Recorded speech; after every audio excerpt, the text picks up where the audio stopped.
Who knew that having significantly more users would mean who would earn much less money? This has caused Tailwind to lay off 75% of their engineers. But let's see how they made money in the first place. It's basically a utility class library. So instead of writing CSS, they have a bunch of classes that determine this is display flex, flex direction column, align item center, various things like that. It just means you don't write a lot of CSS. Traditionally, back in the old days, if I'm using Tailwind here, I would come to these docs and I would press Command K because they've got a lovely search thing here. If I want to do some box shadow, I'd search box shadow, and I'd learn a little bit, how to customize the box shadow and what it all does. And it's a great place to learn how to use it.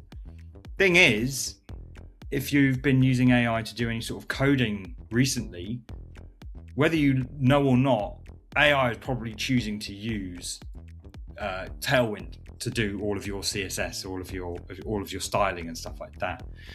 And what that means is that I'm no longer coming to this, because instead of learning how to use, how to make the box shadow bigger by going box shadow MD or make it inset, I'm just asking AI to do it for me, and it's just figuring out all of the classes. And what you might have noticed, or they obviously don't want to push it too hard, but what you might have noticed is that there's an opportunity here to click plus. And because this is an open source framework, this is all free, but how they make their money is things like this Tailwind Plus, which is sort of advanced component system which uses Tailwind, and people can buy these, and companies can bootstrap with this library to help kickstart their product. But they don't need to do that anymore because AI is taking care of it for them. Plus, you're not coming onto this website to even know that it existed in the first place. Similarly, if I go, let's try a different thing. This is their book, but this is another way that they can make money. And you're finding out about all of this when you're on the website, when you're going to the website. But alas, AI is preventing you from going to their website and therefore converting as a paid customer. So the paradox here is that whilst if you were to look at the number of users or number of downloads of Tailwind, you'll see that massively increase over the last couple of years. But what you're also seeing is, conversely, is the income and the income from the company is going down. And what that's meant is their co-founder, Adam, has come to this realization. It all stems from this GitHub issue, which was closed, which is just a small text file that allows their documentation to be more easily understood by LLMs. And there's been a lot of frustration from the community as to why this hasn't been merged in. And it all stems from Adam coming to realization that basically says it's something he really wants to add, but he's just had to lay off 75% of their engineers because he's witnessed that they've only got 6 months worth of runway left in their of revenue in the company. So to protect the company, to give the engineers a severance package, he's had to make the harsh decision to fire. I mean, they only had 4 engineers anyway, but they've had to fire 3 to save that and to give them severance. And also just the fact that this is supporting the very thing that is killing the company. So whilst he's not completely ruled it off, he's not removed it from the table, it's like we have more important things to figure out right now, and that is how are we going to make money, given that we are used so widely on the web right now because of AI. So it's a real tricky situation, and I think more and more companies are going to see this trend, this difficult situation where the traditional model for earning revenue, which is open source something, give something away for free, Next.js being a perfect example of that. You use Next.js, here, have Next.js, totally free, But where do you end up using that? You end up using it on Vercel, and you end up paying for Vercel. So there's payment on that back end, which is, fine. This is business. This is how it works. You feed the free thing, you get the money on the back end. But now this is no longer working. Certainly not working for Tailwind. So it's a sad state of affairs. But this is where we're at in the world of AI and open source. So the issue is two things. One is that people are not going to the website in the first place because AI is doing the job, and people are not, many are not even aware of Tailwind being used. Like AI just chooses that for you, and you just ignore what the AI chat is saying probably.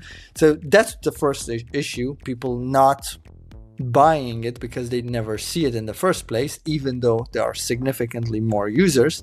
But the second issue is what they are selling is kind of like simple templates, simple UI components that AI can't build perfectly fine, but good enough in most cases. And that's probably what people are doing. Instead of buying a really well-engineered template, they're just prompting AI over and over and over again. So this is also interesting because the money is now going towards the AI companies, even though they are also not making a lot of money. That's also, I find it to be quite funny. So Tailwind is not making money. OpenAI is not making a lot of money. And at the end, like the UI is broken, and the good stuff that Tailwind has made are not being used. Instead, you just duct tape some stuff randomly AI put together. That's where we are at. This isn't a Tailwind problem. This is an industry-wide problem where, the information we give out, the sort of the models that have worked for so long just don't cut it anymore, right? So we all need to especially you and I, Kabaza, as content creators, we're giving out free information on YouTube. Where in this kind of pipeline does it matter that people don't even go to YouTube anymore, because they can just search based on the free information we're giving out? They can just search it on AI, using AI. Ask AI. Our contribution to the world knowledge is being sucked up, and we're not able to then convert people to whatever it is that. And in two ways, by the way, like in one way, it's ending up as the AI training data, which will be then outputted in a very generic way. It might not be as like exact as we put it out there. And the second one is AI is just reading the transcript of whatever we put out there, and the person will never even know who it's from. See how, and it begs the question, like, who's next? Because this isn't, like I say, this isn't a Tailwind only problem. This is an industry-wide problem. And I think the categories that we thought about the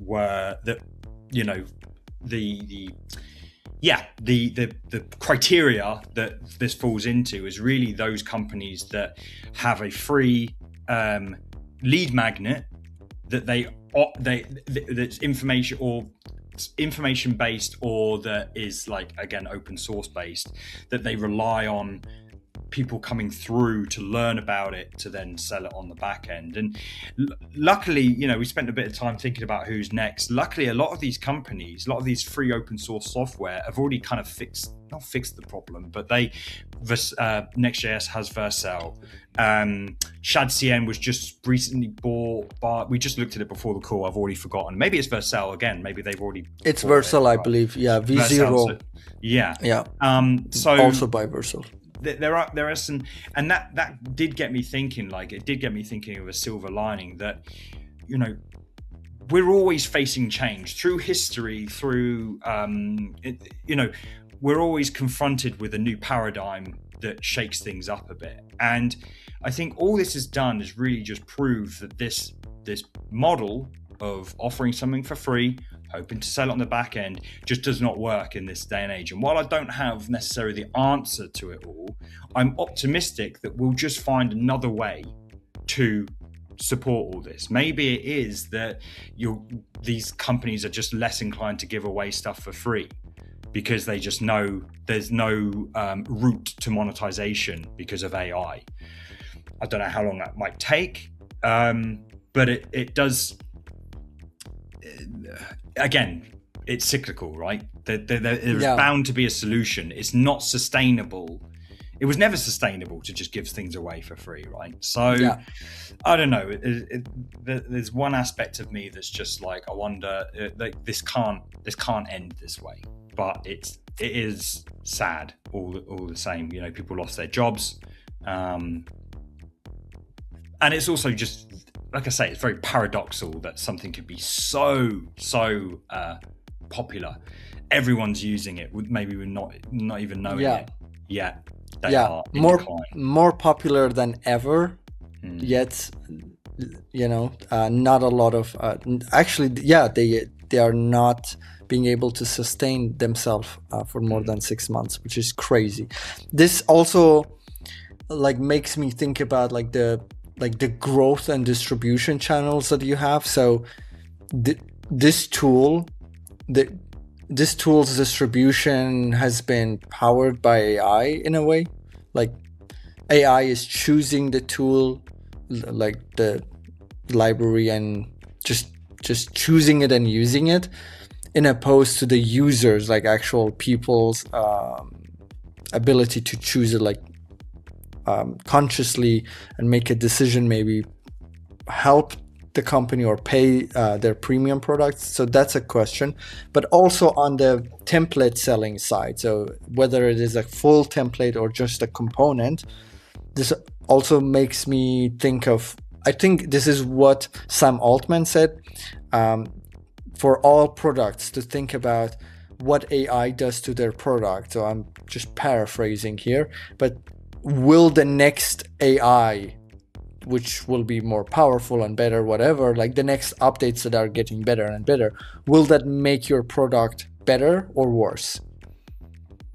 And in case of Shutzi and Tailwind and Shutzian as well and others, in many ways, as AI is getting better, the value you get from these products is kind of decreasing because AI can do it. Even though I understand like AI is literally stealing from them, but unfortunately, this is what we are facing.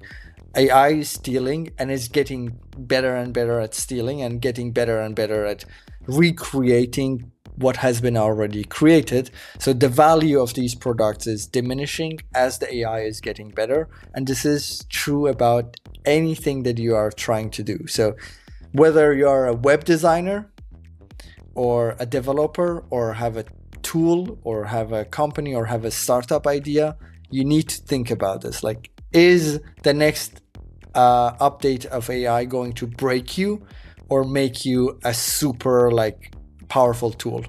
And it's, you know, it's in your best interest to align yourself with AI, not against AI. Even if it's a bubble, yes it is, and even when it pops, it's still the value will be there, which is like these level of automation and this change in the detail that we will work with. So instead of code, we'll work in a different level. So yeah, it's really hard. I mean, I'm building a UI library, right? While we see a UI library is going out of business. So it is kind of crazy. But I'm trying to align myself in a way that we build more and better stuff as the AI is getting more powerful. That's what I'm trying to lean to.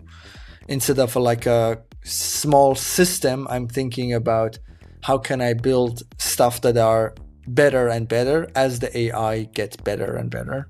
How can we scale with that? So, but it's quite difficult.